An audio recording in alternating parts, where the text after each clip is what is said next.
Good evening. Welcome to the Emmanuel Centre at Westminster here in London. My name is Matt Everitt, and welcome again to another hopefully fascinating and almost certainly entertaining How To Academy session.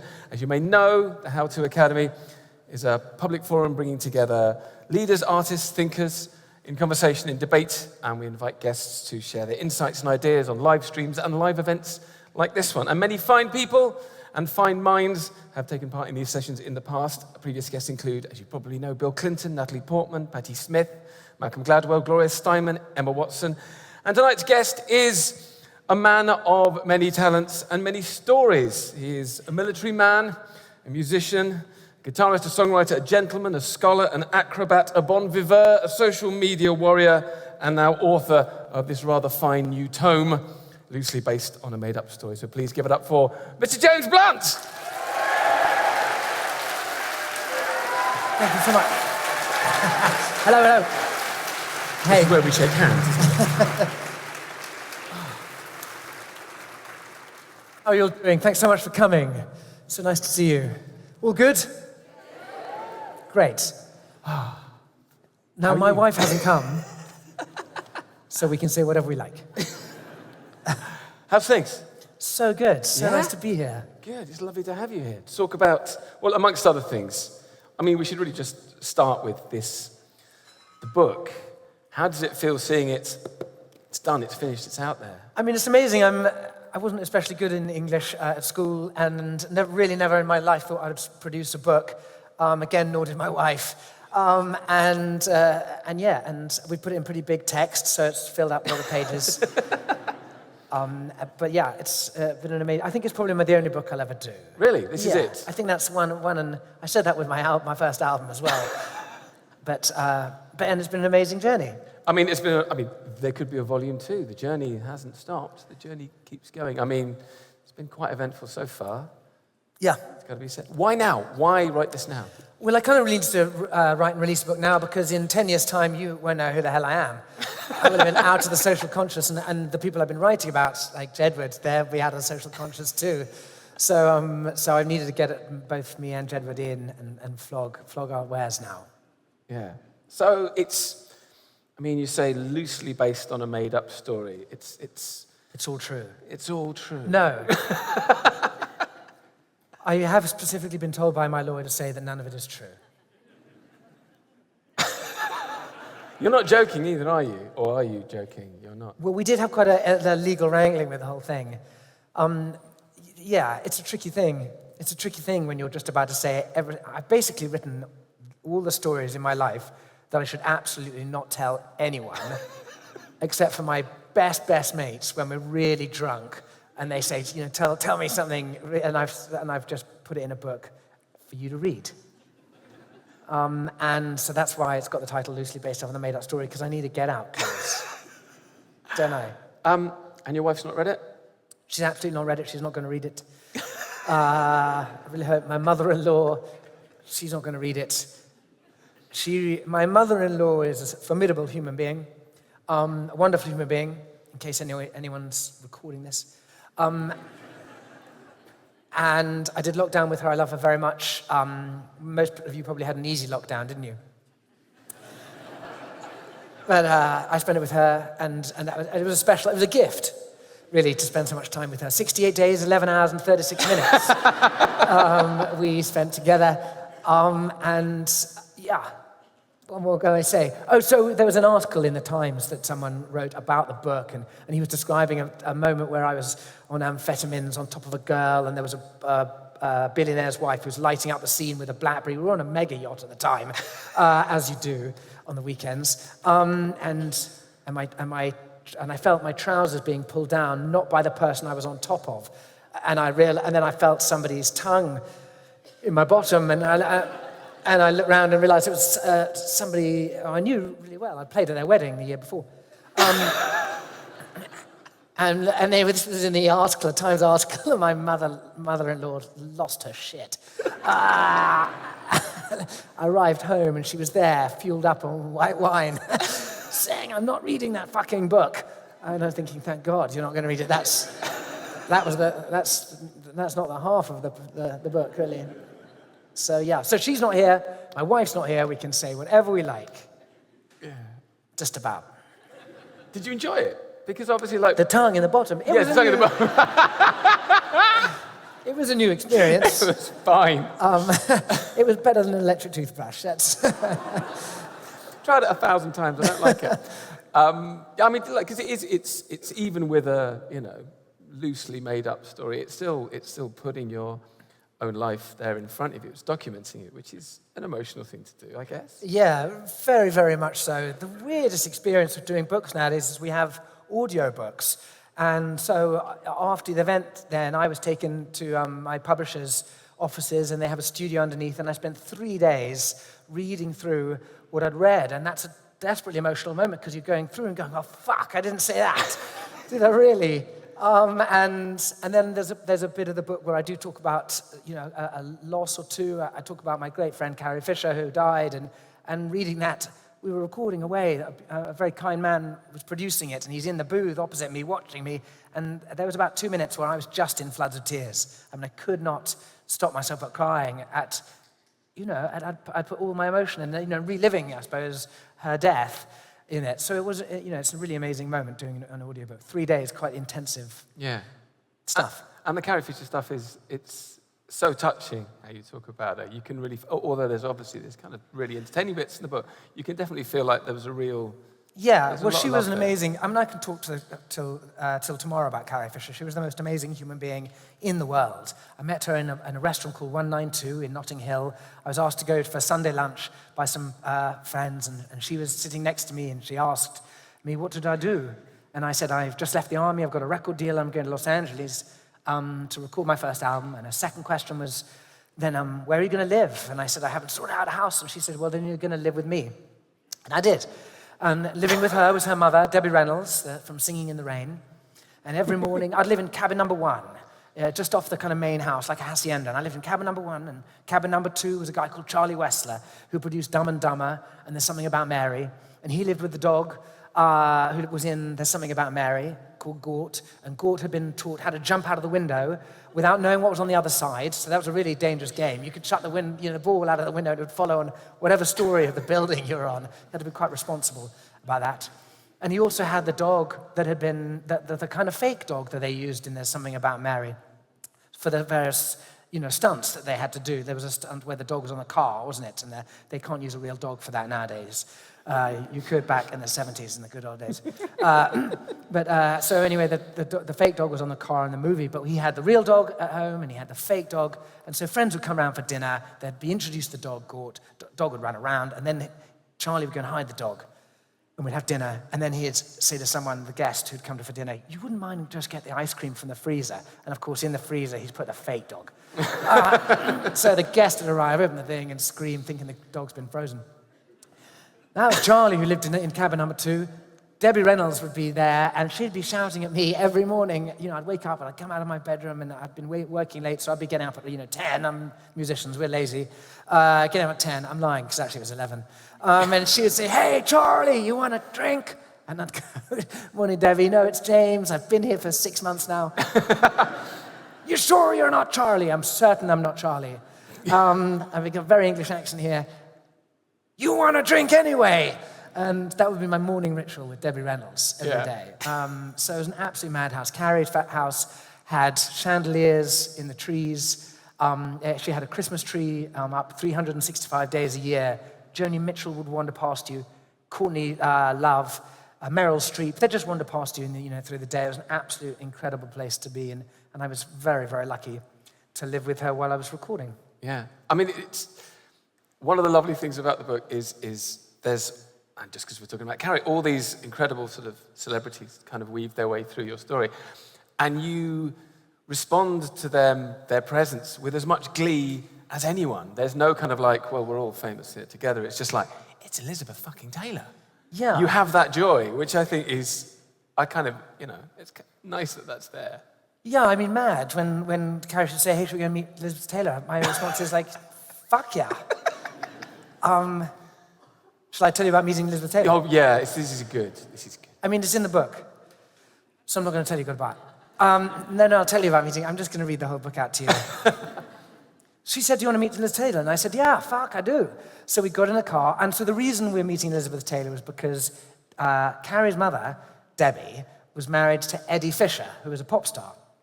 Eddie Fisher ran away with Elizabeth Taylor, which is a kind of big deal. It was kind of like Angelina Jolie and when Brad Pitt ran off, and it's that kind of a thing from that era. So off we went. We drove to Bel Air, and we went into her house, past the security guards. One very impressive house, in white, made of wood, in the trees. And I went into the sitting room, and there were these bookshelves and the awards. And I went near the awards, put my hand up near it, and an alarm went off, and a security guard runs in and says, "Step away from the awards, sir."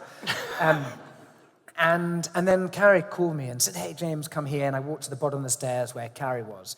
And Carrie said to me, she said, hey, Liz, this is James. James, this is Liz. And I look up the stairs, and there's Elizabeth Taylor. And Elizabeth Taylor looked down at me, and she said, "Hey, James, I can't come down.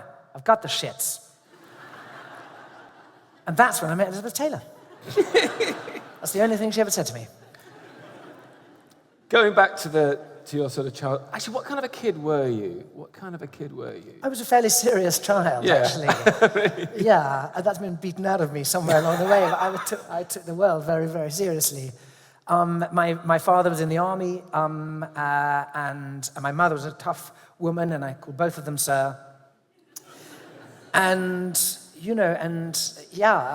we traveled around a lot. I moved from Cyprus, Hong Kong, Germany. And every new place we'd arrive in, my mother would say to me, "Hey, get out there and go and find some new friends." So we'd live on an army patch, and I'd walk out and knock on people's doors with my little sister, who's 4 years younger than me, and we'd knock on doors and say, "Hey, I'm James, this is Emily.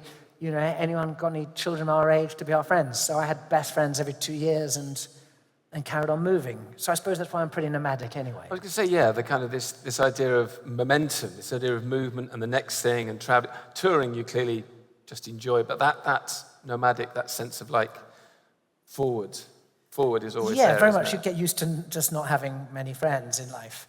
That's why I always wanted to be in a band. But because you've got your gang around you. Yeah, exactly. But you need friends to have a band, so that's why I'm a solo artist. One man on a guitar playing miserable songs. Yeah.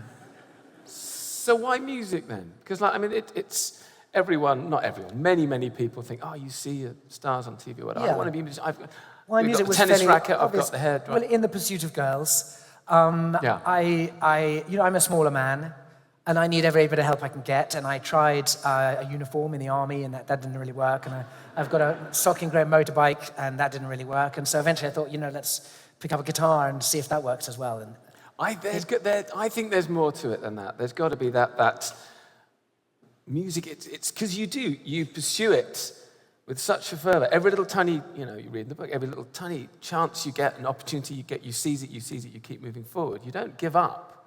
No, not at all. I've got a couple of mates in the audience who will remember I was very, very driven to be a musician in the first place. And you need that drive to do whatever you do. I don't know what you guys specifically do, but your successes you would have had to work for and had a drive. And I had a complete naive belief that I could and would become a successful musician.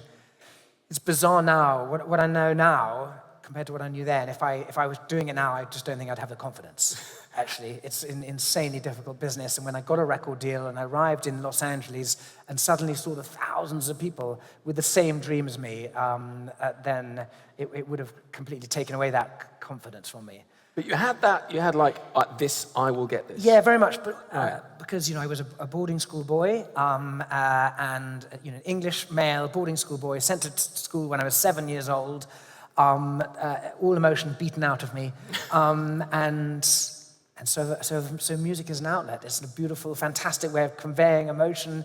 If I struggle to say anything to close friends, I can write them a song, and to my wife too. If there's something I feel, I can capture it in a song, and I can capture it better than I can stumble through in a conversation. Yeah. What was the first, and I hope it had a terrible title or a terrible lyric, what was the first song you wrote? Wise Men was one of the first songs I ever wrote. Wow. It took me a time to make sense of it. And if you think about it, it makes no sense. The lyrics are absolutely crap. She said to me, "Go steady on me, won't you tell me what the wise men said when they came down from heaven, smoked 9 till 7, all the shit that they come on." What the fuck am I talking about?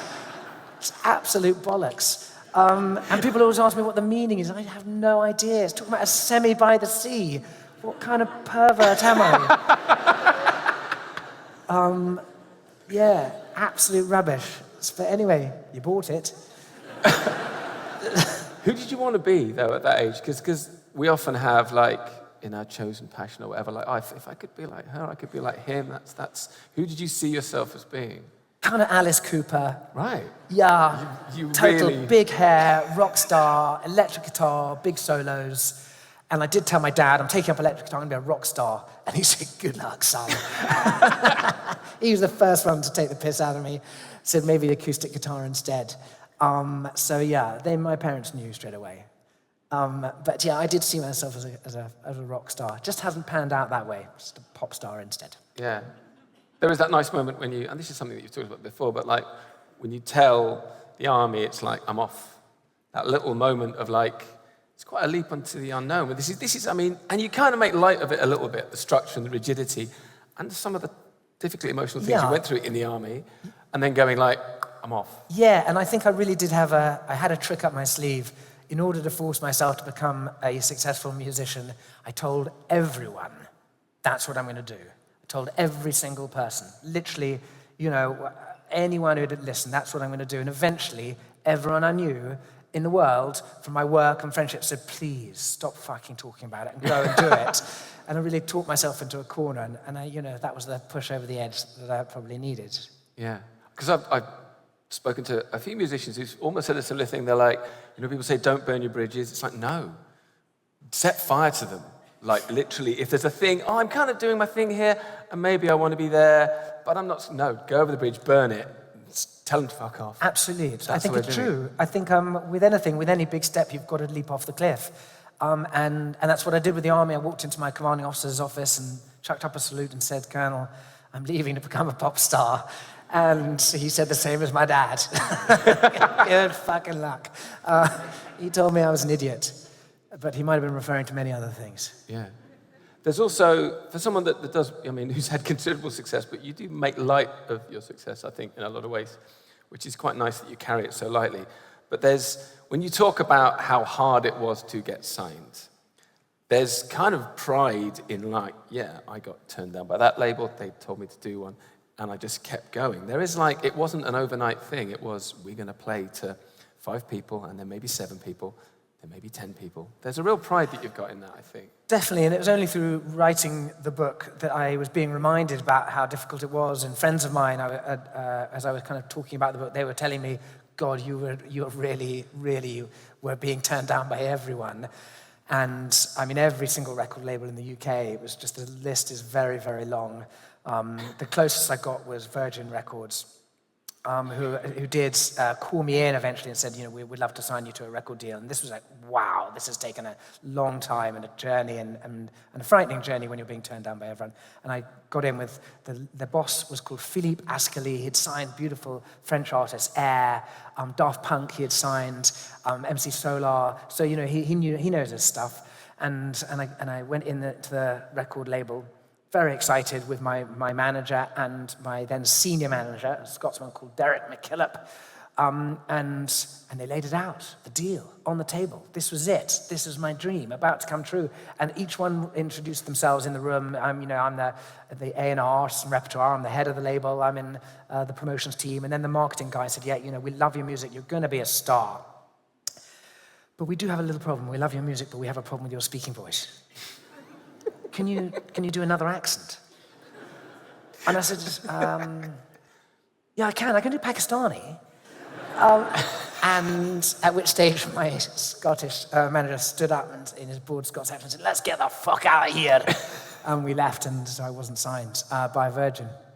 But my friends were relaying this story to me afterwards, is that I then went out to the South by Southwest Music Festival. My manager, a chap called Todd, who's here tonight, who's been with me from the very, very beginning and my absolute mainstay through my career. I wouldn't be here without him.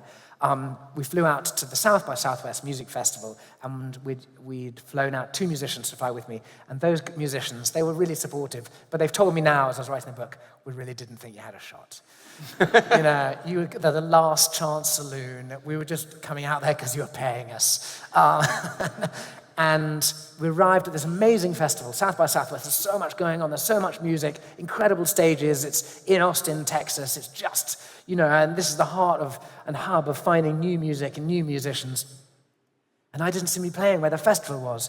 I was playing down the road on the outskirts of town in a Ramada hotel on the 20th floor to an audience of about 20 people and thinking, fuck, here we go. And anyway, I played, and at the end of this, a woman walked up and said, "Hey, I'm Linda Perry, and I want to sign you to a new record label called Custard Records." And that was it for me. That was the person.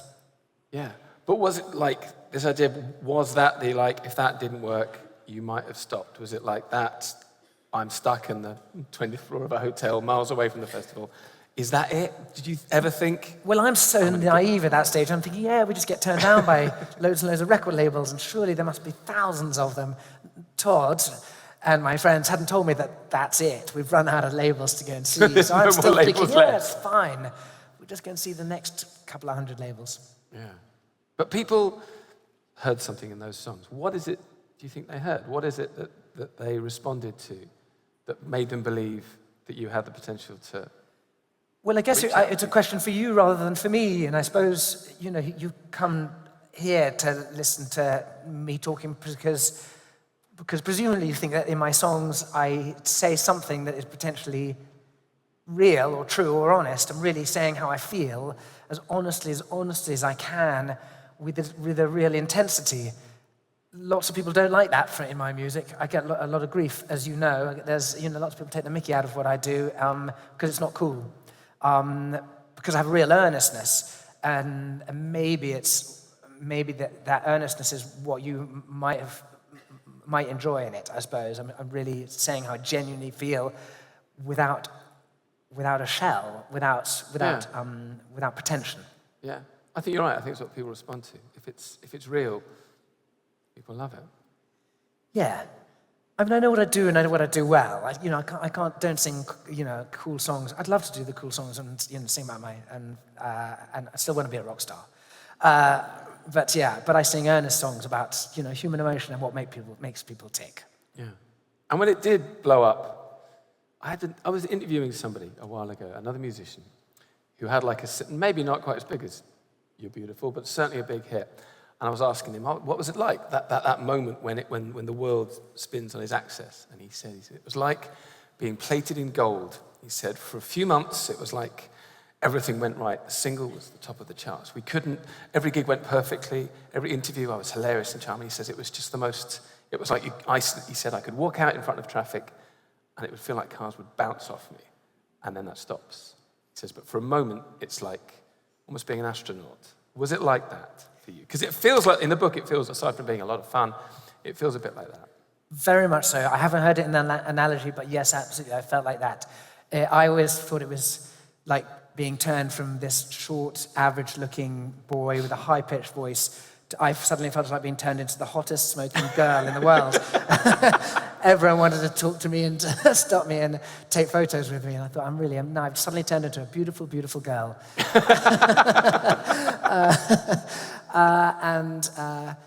But at the same time, it was very frightening. I was once a reconnaissance officer in the army, and as a smaller human being, I like to hide in bushes. I like to hide out of the way. I write songs about stalking people for a reason. That's my forte. That's what I'm good at. I know where you all live. And so suddenly to be very, very visible, have that invisibility taken away from me, I found very frightening. Yeah. How did you cope with that? Well, I don't know. Sometimes well and sometimes badly. I had great fun. The only real reason that I wanted to be, if I ever wanted to be famous, was to get into a nightclub for free and not have to queue. And that's what they let you do when you're famous. It's awesome. I highly recommend becoming famous for that reason alone. So I had an absolute blast with that. But then, coming out of the nightclub and being followed home by paparazzi is not fun, because it's dangerous and you're drunk and you're then posted up on the online when your mother's going to see you the next day. Yeah. Well, this is what they say, isn't it? It's like, when you get famous, in many cases you don't change, but every interaction with everybody else is completely different than it ever would be. People don't just go, oh, hi, who are you?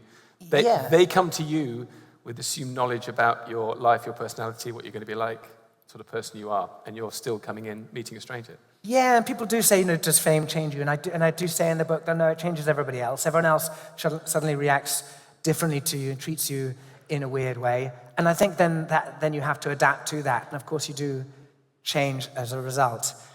I think what my book is about really is that, because of course I've been affected by it, is that really I feel that I've been very, very lucky that I've got some friends and some family who have kept my feet on the ground. And so whilst I've gone up on this ridiculous journey, I've kind of come back down and I've got my feet on the ground still and kind of got over the whole thing. Yeah. But a lot of fun has been had, it's got to be said. A ton of fun has been had. Yeah. I mean, we're not going to do like thousands of quotes from the book, but would you the Lindsay Lohan story. It's paged, yeah. It's quite a good story. I'm going to tell you about going out to nightclubs in Los Angeles, and forgive me for this. This just is titled Lindsay. So somewhere along the way, again, while I was recording my second album, Lindsay and I also had a thing. I'm not exactly sure what you'd call it, but it was a thing. My main confusion was that she also seemed to be going out with DJ Samantha Ronson at the time. But I like to watch, so I didn't really mind. Samantha did mind, however, and didn't like me at all. Lindsay and I met in a club called Les Deux. Sorry, in fact, I'm going to pronounce that. Lindsay and I met in a club called Les Deux, spelled like the French do. But the Americans pronounce it Les Deux.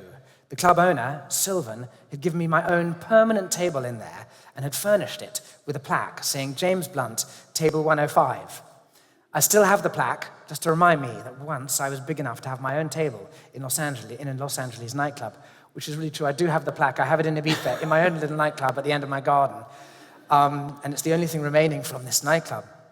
But when Les Deux finally closed in 2010, Sylvan opened another club and called it Warwick, which the Americans pronounce Warwick. So I'm guessing he was just trolling his fellow Los Angeles. But in 2007, Les Deux was raging. Britney Spears, Nicole Richie, Paris Hilton, and Ashton Kutcher were permanent fixtures. Sylvan would come out front to bring me and my friends in, so avoiding the queues and paparazzi, and lead us to the table. One night, sitting on the back of the sofa, a crowd round us, a pretty girl beside me took my phone out of my hand, typed in a number, and pressed call. The phone in her other hand rang. She handed mine back to me, and 20 seconds later, my phone buzzed. The message read, "Let's get out of here." I typed in 2 letters and pressed send. Okay. Out on the street, all hell broke loose. We scrambled into my cheap white Toyota hire car, the paparazzi in a frenzy, as I drove us out of the parking lot, with the paps chasing behind on foot, camera flashes everywhere. The girl climbed out of the passenger seat, straddled me, and shoved her tongue down my throat. And that's how I met Lindsay Lohan. With a trail of paparazzi still behind, we drove to the Roosevelt Hotel. Ditching the car outside and the paps in the lobby, we took the lift up to Jamie Foxx's room, where he and a few friends were drinking. Lindsay took me into the loo and offered me a line. And afterwards, I let her go into the hotel room as I needed a party poo.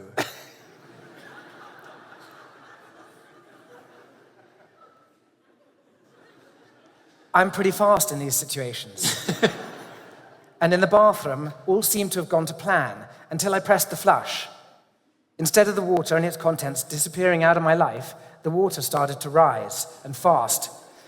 Panic rising with it, and no way to stop it, the water rose and rose, till remarkably, it reached the very rim of the bowl, and thank God, stopped. I stared at my crap spinning gracefully round the edge. I daren't flush the loo again. It would have flooded the room. Putting my hand into the bowl, through the cold water, and feeling deep into the U-bend whilst trying to avoid touching my creation, I could find no blockage. I began to imagine the humiliation I was about to endure as Jamie Foxx and his friends' faces, as I asked him to call reception for help. I needed a rabbit out of the hat. Back at university, I was in a band called Limp Willie and the Disappointments with the adventurer Bear Grylls. And at times like these, I often ask myself, what would Bear do? But in this exceptional situation, I decided I should actually ask him. I pulled out my phone and began texting. Hey, Bear. Emergency here. I'm in a hotel room with a block glue and an angry floater. No windows. Room full of people outside. Need suggestions. Morning, Blunty. Came a timely reply. You tried putting your hound down the bog? Tried that. No joy, I replied. Transferred floater into a bin, he suggested. No bag, I informed him. Last resort, mate. Eat it.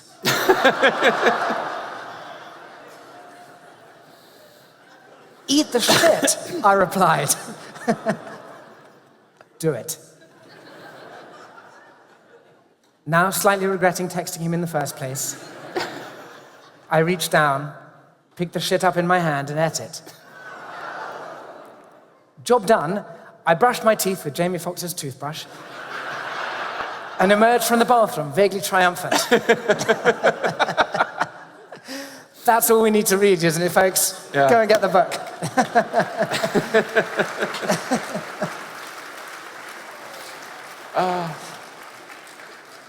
Well, yeah, there was a How to Academy with Bill Clinton. He told a very similar story, very similar thing. You mentioned the paparazzi before. There is not a lot of love lost there for you and them generally. Yeah. I will tell you one more bit about that book, that story. Just because it really is an amazing moment in my life. And I want to... that bit, obviously. What we did then is we went back to Lindsay's house and I was working. I wanted to go home. And she said, no, go to bed. Climb in my bed. And I climbed in the bed. And 30 minutes later, her security guard woke me up. And I said, where's Lindsay? And she said, she's gone. And 3 days later, I went out to a party. And I said to Lindsay, I need to go home. And she said, no, go back to my room. And security let me into her house. And I climbed back in the bed. And some hours later, the door opened. Same security guard, James. Lindsay says, you've got to go. So my experience with Lindsay is being thrown out of her bed all the time by her security guard. He and I are very, very close friends now. I hug him more than I've hugged her. But what I wanted to read you, I did want you to read a bit about, which is just amazing because LA was just so messed up at that time. It was when Britney was shaving her head. It was when Paris was being locked up and doing time. She was going out to nightclubs holding a Bible. And we were being pursued in exceptional. So I was saying, okay, and see if I've got the right bit. So this was going out to nightclubs. And the reason I'm telling you is because my manager's here, and I want to tell you what an amazing human being he is. It was a time in my life in West Hollywood was getting pretty messy. Britney was being pursued until she had a public meltdown. Paris had been done for driving under the influence and was doing jail time. I'd had my huge first album, and where once I needed to climb fire escapes to sneak into nightclubs, I was now being swept in through the front door and past the queues like Hollywood royalty. My friends and I would be out at a club every night and then go on to an after party every night too. There literally weren't enough days in the week. It was pre-Uber, and with cabs, few and far between. Everyone drank and drove in LA, and the Paps were a nightmare. But where they were all over me like a bad rash, they were all over Lindsay like piranhas.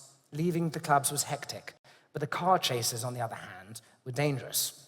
By morning, pictures and videos from the night before would be sprawled across the internet, usually with unpleasant commentary. Eventually, my manager phoned. Just do me a favor, James, he implored in his Boston accent. The next time Lindsay suggests you go to an after party in her car, will you just say no and tell her you'll meet her there instead? That night, at 1:30 a.m. in Les Deux, when Lindsay told me we were going and to get into the car, Todd's words in my head, I said I'd catch her up. She got in her little black Merc, took off and took off. The Paps took off with her, chasing her through the streets of Hollywood, jumping red lights as they did. On Sunset Boulevard in Beverly Hills, she lost control of the car, first hitting the curb and then a tree. The car ended up on the sidewalk with a badly damaged front end and steam venting from the cracked radiator. The paparazzi swarmed around the crash like they did with Princess Diana. Lindsay got out and fled. Posted online that night, what they filmed was a terrible sight. An injured young woman in distress, pursued by a pack of bloodthirsty men. It's a scenario where she should have been able to ask them for help. But they weren't there to help. This is what they wanted. And so instead, she was screaming at them to get away. She was screaming at them to get away from her as she ran from them. Shortly afterwards, the police arrived, and the paparazzi led them to where Lindsay was hiding. Somewhere in her car, they found cocaine, and she was prosecuted. And for me, it was an amazing moment, because obviously I was supposed to be in the car, and the person who saved me from that moment is my manager, Todd. So Todd, thank fuck for you.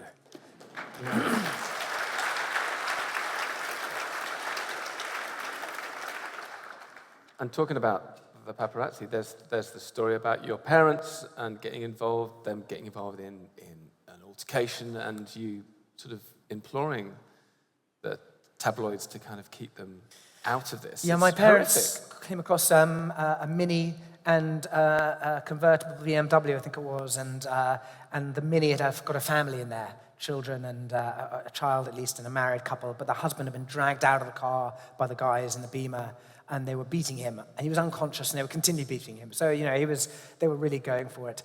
And my father is a colonel, jumped out and tried to get involved. My mother was taking pictures on her phone, and anyway, the guys drove off. The police caught one of them, asked my parents if they'd testify as witnesses in a court of law. My parents said, of course, but you've only caught one of them, so please keep our identities confidential.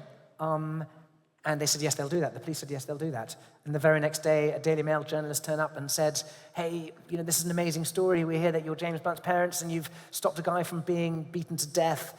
And this is my story. And my mum obviously shat herself and said, please don't do this. And he said, no, I'm going to write their story. And then she called me, and I was on tour in Germany, and she said, wow, I'm so frightened. What do we do? And I had his number. My mother had his number. So I called him and said, hey, I'm really begging you not to reveal the identities of my parents, not to put them in your article, because then their lives are in danger.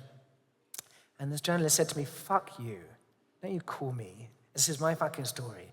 It's a fucking great one for me. And how dare you call to intimidate me? And I said, I swear, I'm not intimidating you. If you could see me now, I'm on my knees. I'm imploring you just to not endanger my parents. And he said, fuck off.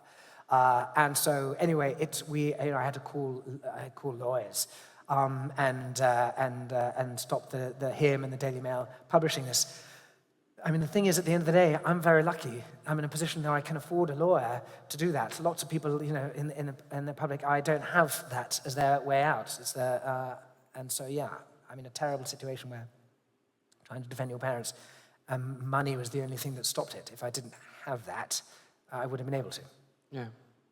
I think with the more salacious, sort of gossipy stories that used to circulate and keep circulating, I think, to me, it feels like one of the reasons that you, consciously or not, started to really have a voice on social media was like, well, I'll just reclaim this. If you're going to write headlines about me, I'll write them for you. I'll take control of how you write about me. Does that feel like a fair comment? Yeah, I think my record label asked me to go on Twitter so that I would just hopefully sell records, and instead I just was really, really revoltingly rude on it.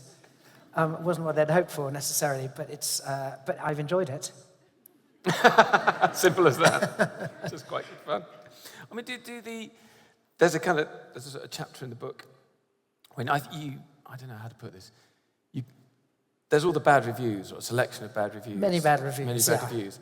And it's like, by owning them and putting them in there and laughing at them, you kind of diffuse them, if that makes sense. I'll tell you what we put at the end of the book. It's not even reviews, it's just negative stories. Shitty comments. Shitty stories. And I suppose the reason I put the negative stories at the end of the book is because you, as the general public reading newspaper articles about people, you might pick up on one or two stories about, someone.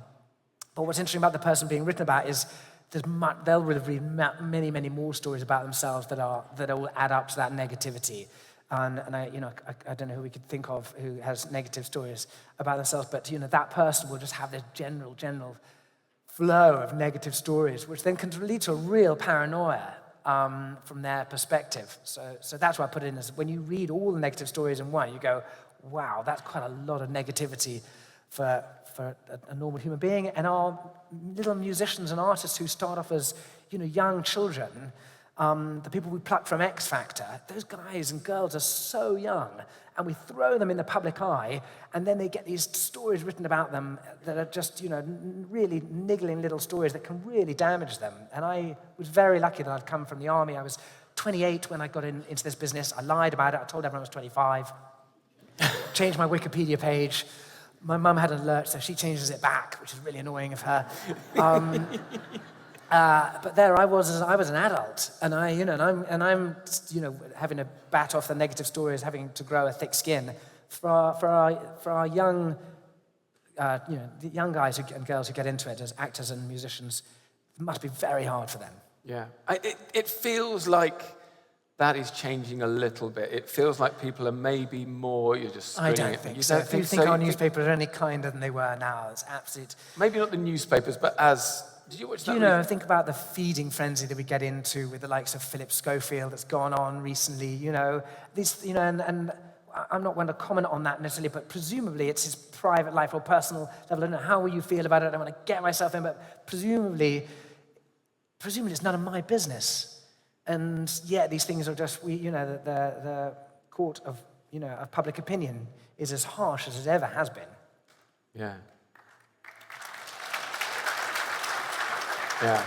I think maybe it's just within the industry, maybe that's what I mean, more the terms of like there's more of a duty of care with musicians and young musicians now. Like, I don't know, Adele, 8 years ago, whatever, cancelled 3 shows at Wembley Stadium.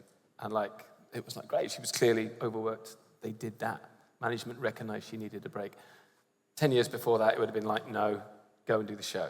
You've got to do that. So there's pressures, I think. Maybe it's within the industry, people are more responsible than they used to be. Yeah. I mean, I don't know how I feel about that. I think she should have turned up.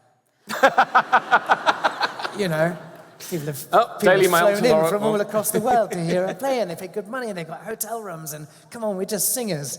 But our job's not very hard. We're not doctors or nurses or teachers. I would have told her to get on the stage. But I think the intrusion in private life, I think, is a tough thing. That's, What have you enjoyed most about doing the book? What have you taken from it? Actually, what have you learnt, and what have you enjoyed most about doing it? It was a really good exercise in proper work. Getting yourself down. I have children now, and I learned that you can't do it when your children are around. So I was up late in the night writing a book. And I suppose it's just a different exercise. Writing songs is just so descriptive about what you feel inside. Writing tweets is just throwing out little silly nuggets of that, whereas writing a book is trying to draw people in onto a description and just a very different exercise. Yeah. And I've really loved it. Because you've got, obviously, who we used to be in the book are kind of like, are they bonded together in some way, do you feel? No, I don't. No, okay. I suppose what I think more than anything is that we just really label people all the time by one label, and I've struggled with that because I used to be in the army, and then when I did music and did emotional songs, everyone, you're such a romantic, you're such a gentle, soft soul, and you go, hang on, no, I'm a train killer. But the two don't really marry up, and then I do these serious songs, and yet you can have a sense of humor at the same time as doing serious songs. And humans are just more complicated than the labels we give them. That's how I feel. But the reaction to the record's been really good. Yeah, I mean, amazingly so. Yes, great. And the performance today, everybody was talking about on telly, seemed to really strike a nerve with people as well. Yeah, I'm in a really amazing position where I did a greatest hits last year, which I never expected to do because I'm a one-hit wonder. So it should, and I've said publicly it should have been called Greatest Hit and Songs I Wish You'd Heard. But the lovely thing about having a Greatest Hits out is that I got signed. That was the end of my record deal too, and I've now been signed to a new record deal. I know now. Let's say you're all fucked, you're getting new music from me till I die, is that none of the songs I do now will be on my greatest hits. That's my greatest hits in my life, none of the songs I do now are on it. So these are all just bonus tracks in my life. And that's a great liberation. So I'm actually going back to where I started, where instead of thinking about any kind of pathetic notion of a legacy or the song's a collection of songs, I don't have to write songs for an audience, for my record label, for a radio station. I've been writing songs for me again, and they've been really, really very, very honest songs. And I'm writing not just about concerns for myself, but I have a little family, and I write songs for my children to hear, songs for my wife to hear. You know, I don't write songs about some girl I saw in the underground for a second. I write deeper songs with bigger statements. In fact, they need to be, because my wife needs to hear bigger statements, and I can't say you're beautiful to her. So I write songs that say things like, all the love that I ever needed, I got it from you. And I say, yes, darling, this is for you. I try and write bigger statements for her than I have before. Because you know what, if you've met someone and you're with them and you're married to them, that's a bigger song than You're Beautiful, isn't it? That's, you know, it's holy fuck, you've met the person for the rest of your life.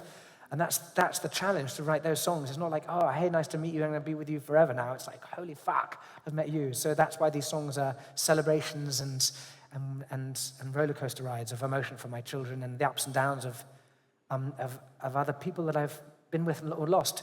I suppose that's the juxtaposition of this. We talked about Carrie. I've got a song on my album, and it's called Dark Thought. It's taken me since 2016 to write for Carrie. And I write about it in the book too. And the song says, I drove up the hill just to say goodbye, and all I found was a for sale sign. Put my hand on the gate, and there's tears in my eyes. And all that's left since the minute he died are chandeliers in the trees, ceramic bees, and now they're just covered in leaves. It's the story of when I went back to Los Angeles. She was dead. I wasn't living in her house anymore. I was staying in a hotel where I used to put my band up, where we used to have after parties, where I can still see stains on the floor from the after parties that I remember making 10 years earlier. And I thought I'd drive up to her house. And I did. I drove up to her house in a kind of moment of madness, put my hand on the gate, and I really did start crying. I said, God, Carrie, I miss you so much. And God, I really do.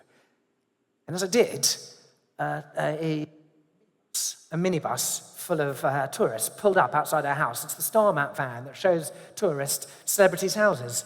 And they stopped outside, and the tannoy lit up, and the tour guide said, and on your left, you'll see the late, great Carrie Fisher's house. And as you can see, some fans are still deeply moved by her passing. Fuck off! So the song's serious, and in the book, you get the whole picture. Yeah. What's the best thing about being James Blunt right now, today? I mean, my wife and my children. Those are the things that make, and any adult knows that. That's the only reason we still stick around, isn't it? But I'm really, really very, very lucky as a human being I'm in a job I love. I'm going off on tour again for a year. My wife doesn't know that, so it's good she's not. I told her it was just a month. But I get to do the thing I love. And I suppose that's what I would always say to anyone. I had a dream, and I told my dad when I left the army, I want to live this dream. And he said, it's really hard to be successful. And I said, you know what, Daddy, success is not about fame and fortune. Success is about the smile on your face and the friends around you. And I didn't want to be old and still be telling people I'm going to be a musician one day. So I feel very lucky that I was, given that nudge, jumped out of the army, followed the dream, and that people have turned up, as you have tonight, in any way, to perpetuate that dream, because without the audience, it is just a rehearsal. So I'm very lucky that people are still turning out to my concerts, still listening to my music in any way. And I don't know, maybe you just turn up to heckle, and if you have, you can start soon. But if you're one of those people who have got the album or the book or the concert tickets, thank you so fucking much, because it is you who make my dream a reality, and I'm very lucky to have you in my life. Shall we do some questions from the audience? Come on, I think we should do. I believe there should be some microphones coming round. If you want to put your hand up, I'm going to put this into my ear so I can now hear what the questions were. I see one hand, so take it. Is there a hand? Take that hand. Right, where are we going? I think we're going over there to the left first. Oh, no, sorry. It's like the Olympic torch. There we go. Hello. Hi, James. I just wondered, I know you've got a pub in London. Do you ever have a chance just to relax, go for a beer, cool beer in the pub? all the time. The pub is the best thing I've ever done in my life. Yeah, much better than having children. It's just the most fantastic thing in the world. If you don't know about it, it's called the Fox and Pheasant in Chelsea. It was being turned into being sold to be potentially turned into a house, a private house. And I was bidding against people who were trying to turn it into a house. Unfortunately, got it. If ever a mate of mine says, "What should we do tonight?" I say, "I've got a pub." And please come along there any time. And if you can, I'm not normally allowed behind the bar. The bar staff keep me down in the pot wash because they're a bit embarrassed by me. And it says on the license, no music by James Blunt. That council actually stressed that we're not allowed to play any music until 5 to midnight when we need to clear the pub out. And if you could put your hand up for another question, please. Oh, there was somebody. Great food, I don't cook it. There's a couple of people shouting over there. Thank you very much. What's your name and where you're from? Thank you very much. Do you have any anecdotes about the Lover Under Pressure video, which for a petrolhead like me is an amazing video? I don't have any stories about that, no. It was, the girl, the stunt woman who did it was a proper racing driver, and they did tie me to the back of a Porsche on a kind of skateboard. I do all my own stunts. I really do want to be like Tom Cruise. I really want to be like Tom Cruise. We've just done a documentary, and I really had hoped I'd kind of come out of it looking like an English musical version of Tom Cruise, and instead I'm just blatantly like Alan Partridge. But in the pursuit of being like Tom Cruise, I have done all these kind of stunts, and the record label is so thrilled with every video. They go, "Oh, Blunt's here again. We'll push them off a cliff," as they did with literally doing Your Beautiful video. They had me on the top of a cliff. Everyone was with harnesses and security, holding them back, apart from me. Thinking, aren't I supposed to be I'm supposed to be the pop star? And they said, "No, sing your song and then just jump off the cliff." And I did, and after singing that and jumping into the water, which was really high, it was 55 feet or something like that, which is why my voice is so high now, because my balls are up here. Is when I jumped off it and I came back, the director said, "No, you're 1.5 inches too far to the left. You've got to go and jump off it again." So yeah, on the whole, they've been making me do all my own stunts. I think there's another question just over here next to you. Thank you very much. Hi, James. Well, just to answer your question first, your songs really touch everyone's soul. So thank you. I remember there was a question earlier. What advice would you give like a younger James today? Like if you would go back, how would you define like to stay focused and be the person who you are today? I guess the question is, have I made any mistakes along the way? Could I improve things? Well, absolutely yes, absolutely hundreds. I'd love to be playing in the stadium. I'm playing in arenas. I could have, Ed Sheeran's playing in stadiums. So he's done something better than me. Could I have robbed ideas from him? Yes, definitely. And I'd probably still try to. I did make some mistakes along the way, and I've said things in the media which afterwards you go, ouch. I never said it with mad intent. I made some mistakes. But you just learn the hard way sometimes, and it's easy to give yourself a hard time about them. And I'm just, sometimes you think, wow, I'm just a naive human being who just said some things. But at the end of the day, would I change anything? No, I wouldn't. I'm really, really lucky to be here, and I'm having a blast. Everyone makes mistakes. Is it worth beating yourself up about those? No. I'm still here. I'm still with a smile on my face, still playing arenas and having a blast. Thank you so much. There was a hand that shot up in the middle there. Okay. Oh, sorry. There we go.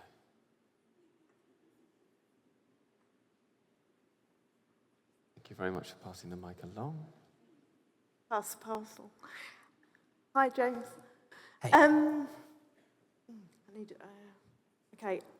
Been to a lot of your concerts. You have Help for Heroes quite often collecting. Yeah. I don't know whether you're a patron or... Yes, I am, yeah. Thank you. Pleasure. I am...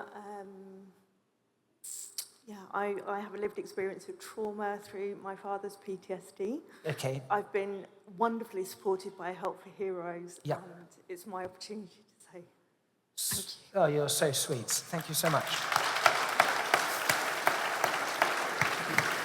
Thank you. Thank you so much for that. Help for Heroes is a really amazing organisation because as soldiers, lots of soldiers come back with physical and mental issues, and really there's just not enough money to look after them. It's not that the army doesn't want to look after them, it's just that it doesn't have the money to, and the money's got to go up to the front line, not back in the rear. And so Help for Heroes was just an amazing organisation that was started by people who had nothing to do with the army, really. A man called Bryn, and he said, look, this is something we should be doing to look after these men and women who have given so much. And what was amazing was that it was the public got behind them, actually. So, I'm a patron, but actually, if you think about it, it was the public who got behind Help for Heroes and gave it such visibility and so much financial support, which has then been of such impact. Well, I think the mic's coming back. Here we go. Sorry, just to add, they are the only charity that supports veterans, that supports families as well. Sweet. And as you say, families need it just as much because they're the people who've lost, maybe the person's not with us anymore, lost that person, but also someone's damaged with PTSD, that impacts the family around them. Yeah, exactly, and they are the only charity. So if this Christmas you can support, please do, because they do amazing work. And I wouldn't be here if I hadn't had their support. Thank you. Thank you so much. Thank you for speaking. Really appreciate that. And where should we go next? Should we go? Should we go the front row? Yes. Nodding. We should go the front row. Always dangerous to go in the front row, guys. Always dangerous to go in the front row. I'm just picking people as far away as possible. Sorry. It's going to be a relation of mine or something. Hi there. Hi, James. I just wanted to ask you how much you enjoyed singing with I Am Tongi on American Idol, and whether you felt like it was a really great compliment that he chose your song. So I don't know if you know this guy, Ian Tongi. He was in American Idol and he sang a song called Monsters. And the first I knew about it was my birthday, the beginning of this year. I was having a massive party for two, me and my wife, and drunk. And suddenly my phone started buzzing and my song was at number 2, I think, in the American iTunes charts. So that was the most amazing present in the world. And this young man whose father had sadly died the month before had gone on and sung my song that I'd written for my daddy, who's still with me, but he'd gone and sung it for him. And it was mind-blowing to watch, a beautiful, beautiful performance, and we kind of, went to bed touched and said, wouldn't it be amazing if he did well in the show and if he got me on the final? Sure enough, he went and got me out onto the final, and I sang with him. And it was one of the most moving experiences in my life because, there he is singing a song for his father. My song he was singing for his father, who's not around anymore. And obviously he's just living and breathing the emotional moment. And halfway through the song, it became too much. And he couldn't sing anymore. Next words, I was thinking, your brain's starting to go fairly fast at this stage. And I can suddenly go, the next lyric is, you can feel my hand on your arm. And I thought, cha-ching. Hand on the arm. And it was a really funny, moment. Actually, what it was really, I felt suddenly at that moment, is I felt that although his daddy wasn't there, I was the closest I could be to a father at that moment and hold his arm and sing it with him. And we both were blubbing on this stage, coming off, or at least, and I walked off stage, my wife was there, and I said, did we overcook that one? And she said, no, it was and it was a very, very beautiful moment. And I felt very, very, very lucky to be on with such a sweet human being. And he sang like an angel. So if you haven't heard of him, I Am Tongi, go and check him out. Okay. I think we've got time for a couple more. We've got time for a couple more. No one's... Yes, we have. Okay, where should we go next? We haven't been over there, have we? Top left corner, if that's okay. Thank you very much.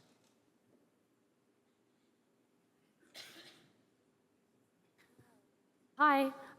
In your video beside you, you were wearing Goodwood Motor Circuit race suits. Did you film it at the motor circuit, or were you just wearing them for fun?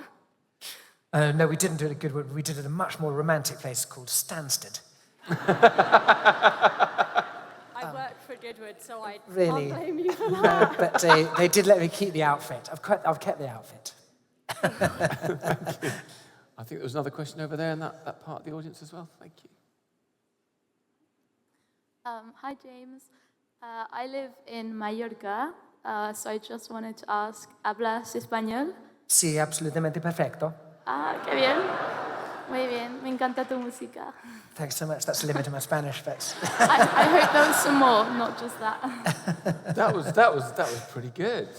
That was pretty good, James. so I got married in Mallorca, but we had a party in Ibiza, and my only job after the wedding was on the Friday and the party was on the Saturday. My only job was to get the very small wedding party to the larger party in Ibiza. So I bought the tickets on the plane. There were 40 of us, 40 tickets, on the hopper plane. And we got to Mallorca Airport, we waited, it was delayed an hour, okay, a bit nerve-wracking, delayed 2 hours, very nerve-wracking, and on the third hour, flight was cancelled. Shit, gonna miss my wedding, this wedding party, the good bit. Anyway, we saw that there was an Air Berlin flight that was going from the next door terminal. It's a huge airport. So I ran, carrying a wedding dress, with my wife, a couple of mates, and we ran across and left the wedding party waiting in the terminal. I said to my best man, I'll sort it out somehow. We're starting to call oligarchs and stuff like that for assistance at this stage. And we got to the gate where the Air Berlin was boarding. Saw the queue, sweating profusely. Everyone's pointing, going, hey, look, that looks like James Blunt, only he's sweating and smaller. And they said, you can't board, you need to go back to the information and buy a ticket. So I ran back, found the information. There was a nice woman there. I said, hey, it's my wedding, trying to get there, and there are 40 of us, and there's a flight boarding now, Air Berlin, please, can you sell us a ticket? And she said, oh, absolutely, I can. I can get one of you on. I said, that's great. You do know how the wedding works, though, don't you? Out of interest, who do you choose, bride or groom? Pick me. And eventually she said, okay, I'll get 6 of you on. So I said, okay, that's me, my new bride, my best man, my best mate, and someone, no, you've got to get your mother-in-law. So she's on the plane. Anyway, we got on the Air Berlin flight, there were 50 empty seats. Yeah, ridiculous. Anyway, so we were there. And remarkably, a couple of oligarchs did come through, and they sent a plane to get the rest of them through. But that's my story from Mallorca, really. Yeah. So another question. Should we go up to the back? There's a couple in the banked seats up there on the right. Thank you. Hi, James. So if you were to look back at your albums, so not just based on its success, is there any one album that you're most proud of? Of my own? Yeah. Well, obviously the one that made the most money. The others are just feeding off that, aren't they?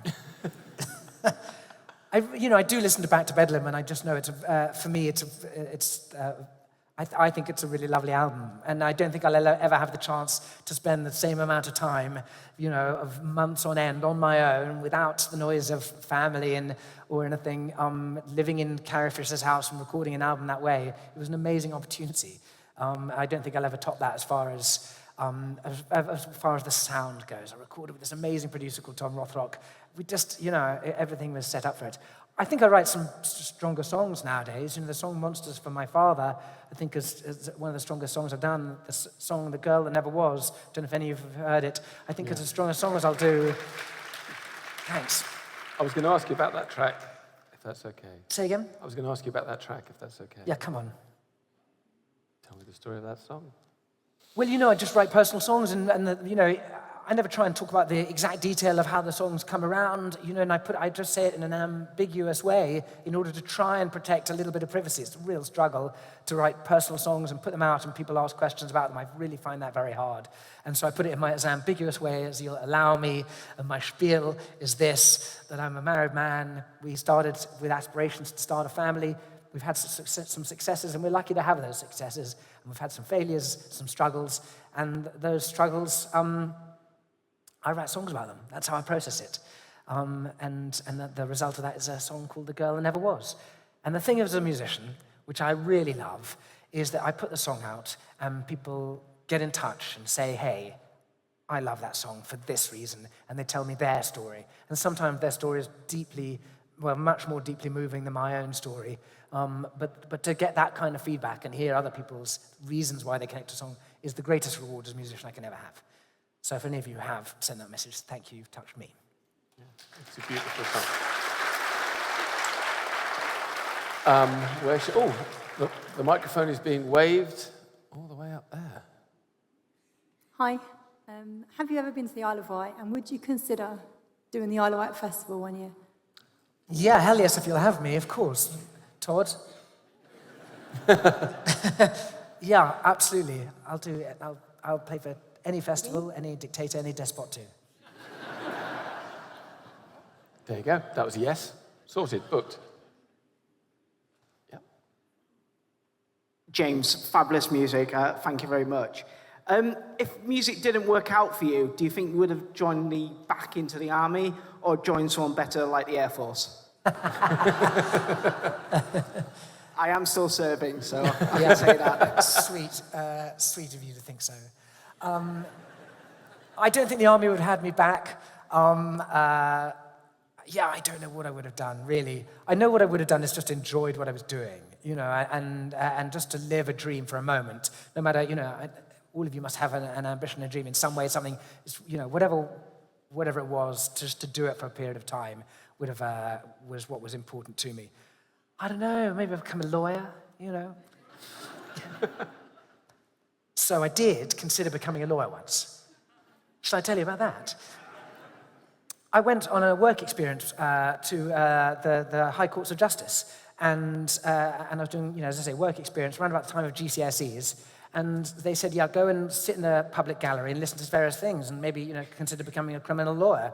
And so I walked in, and in this court was a man called John Smith, who was being tried for buggering a cat on the Metropolitan line of the Underground. And there were 4 witnesses who'd been called who had seen him apparently drop his trousers and pick up the cat and stick it on his cock. And excuse my language, this is what they were saying. And there was another witness who had testified to hearing a cat wailing in the train station where he'd got off. And there was a doctor who testified finding 3 cat hairs on his penis. But in his defense, he said that he'd got the 3 cat hairs on his cock from his parents' house where he still lived. He's 50 years old, and he got them because the cats like to sit on the loo, which is where he liked to sit on the loo as well.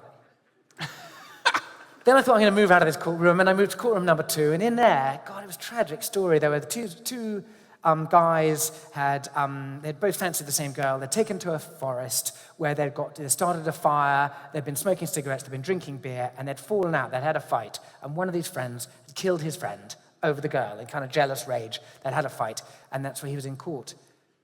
And listening to the testimony was absolutely harrowing experience. And he couldn't have been more full of remorse as well. It was a tragic, tragic story. While I'm listening to this, and the family's in front of tears, while I'm listening to this, a man in the public gallery beside me was wanking. And at that stage, I thought, I don't want to be a lawyer. I might become a musician instead. Yeah. So yeah, I suppose I have something to thank him for, really, don't I? Yeah. Amazing. Have we got time for a couple more questions? Are people nodding? Have we got time for a couple more? Come on. Come on. Okay. Where should we go, James? You pick. Yes, you're here. Right you're in down the front row. Right down the front. You've got an amazing sparkly outfit on. We must hear from you. The microphone coming down. Here we go. Thank you so much. Hello, James. So what are some of your goals and aspirations apart from writing further albums? I mean, really basic ones. Come on, at the end, to be a good father is an obvious one. I'm a normal human being, and those are the struggles that I lose sleep over, like the next parent. I am going out on tour. I do hope to build those and play in bigger venues and grow as a musician. I still have that aspiration to play in a stadium, genuinely. Yet you can tell me, you could laugh and say like my father, good luck on you.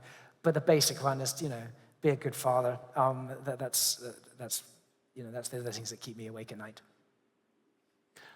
And there's a question right at the front as well. Certainly, sir. James, quick question. The humour's great. Not taking yourself too seriously is great. But the self-deprivation, how much success do you need before you drop that? Or Deprivation as in I'm not eating enough? No. Thank you. Still... is that part of the brand, or is that something you're going to carry on? Or Well, I just thought it was part of British modesty, wasn't it? It's so weird how we had all these, the bands in the 90s that were, bragging about how great they were. And, the Oasis and Blur kind of thing saying we're brilliant. But I thought it was kind of really British to be modest. So, yeah, that's why, yeah. And someone was pretty quick up in the air over there. There's a couple on that, right? Thank you. Come on, then after this, we should all go to the pub, shouldn't we? It's about time we went to the pub. Hey, James. You've written a bunch of songs about grief, from Miss America to Monsters to The One That Never Was. Is it more difficult for songs like that to say it's loosely based on a made-up story? Do you feel you have to be more honest for a song like that than for a song about love? Or I don't think I understand. The book is just... No, I mean, do you feel for a song about grief, like The One That Never Was, like Monsters, who are based on actual people and actual feelings, if it's more difficult to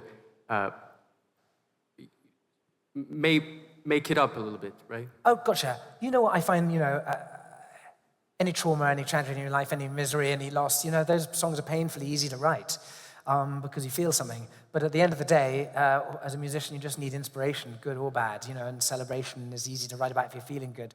I get called up every 3 years by my record label and they tell me, hey, James, we need an album from you. That's part of my deal. If I don't have much to write about and much inspiration, it's going to be a shit album. And if I've got a ton to write, then it's going to be a really good album. So yeah, that's where, I try and start an argument with my wife occasionally just for a bit of an inspiration. I do that for you guys. Yeah. And just finally, tell us how's the next 6 months, how's the next year looking for you then? Tomorrow morning we're off at 6:30 to Germany. Germans have fantastically bad taste in music, so I'm there a lot. And traveling around there and touring, and I keep flogging a book and an album and a tour till Christmas. And then hopefully you guys might come on the tour and see the shows. I'd love to see you there. And then at the end of what is it, 2024, I'll go back and see my family, if they're still there. Well, thank you so much for doing this. It's been a real pleasure talking to you. Thanks for your help. Thank you so much for coming along, team. Really love the meeting. The book is wonderful. The man is wonderful. Ladies and gentlemen, please give it up for James Blunt. Thank you so much. Cheers. Thank you.